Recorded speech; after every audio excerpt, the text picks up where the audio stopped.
Hello and welcome. I'm Scott Dennis. And I'm Haley Wilkes. Thank you for joining us. It's being described by some as a perfect storm. So many affluent snowbirds are flocking to the Suncoast that it's becoming increasingly difficult for middle income or working class families to afford to live here.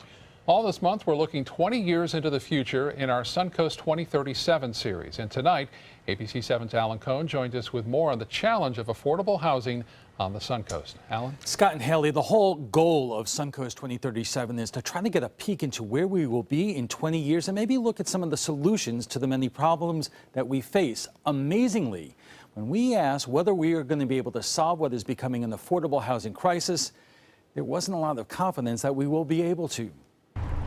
Once upon a time, in a place many call paradise because of the water, the sun, and the sand, they built and built and built and built and built. Sarasota and the Suncoast became a mecca to those seeking an easier lifestyle and were able to afford the steadily increasing price tag as the homes and condos went up and the available space to put more got less. There's only one thing we forgot. While we're not building the service workforce housing, we're creating a greater demand for the need for that housing. Former County Commissioner John Thaxton's dad helped build the Kensington Park neighborhood, a community of starter homes priced for police officers, firefighters, and teachers.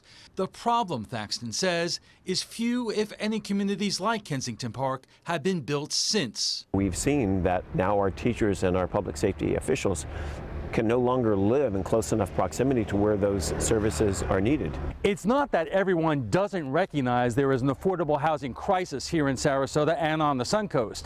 The problem is there is absolutely no consensus what to do about it.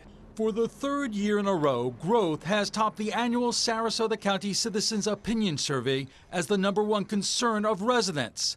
But members of the County Commission, the Sarasota City Council, and community activists are split about whether developers should be required to build more affordable housing. When you look 20 years into the future, are we going to be in a better place? Dan Lobeck is with Control Growth Now. It depends on what the politicians do. I mean, instead of just giving away all these huge increases in density to overdevelop our city and our county, they need to have the developers give back something in return.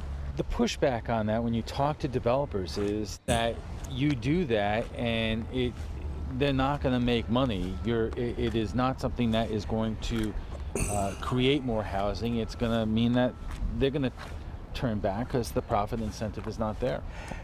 The profit is increased if they get a big increase in density. So we're just talking about them putting some of that back, reinvesting that back in the community. I don't know if you really need to mandate it, and that's part of the problem. Government thinks they need to. On the other side is former County Commissioner Joe Barbetta.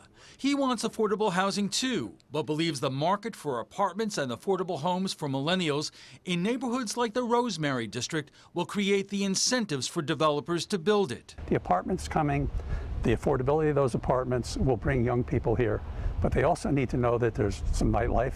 What we've put together. Kathy Murphy tries to visualize what both sides are talking about and help offer solutions. She runs the Sarasota Urban Design Studio, the city-run laboratory of sorts that works with both developers and citizens groups to find solutions to a vexing problem. There is sometimes, a difficulty that is our job to show them what does this mean. When we actually start to look at what does that mean in the built environments, supplying these smaller housing, putting some limits on the, possibly even the size of some lots. That's where it gets a little bit more difficult. We've created the perfect storm. But while John Thaxton is passionate about the issue, he is not confident we're going to find an answer, at least any time in the near future. 20 years from now, will we have solved this problem? Oh, I doubt it. It took us 20 years to get into this, and it's probably going to take a lot longer, at least longer to get out of it, but that should be no reason for discouraging. We should not be saying, well, let's just throw up our arms. It's not solvable.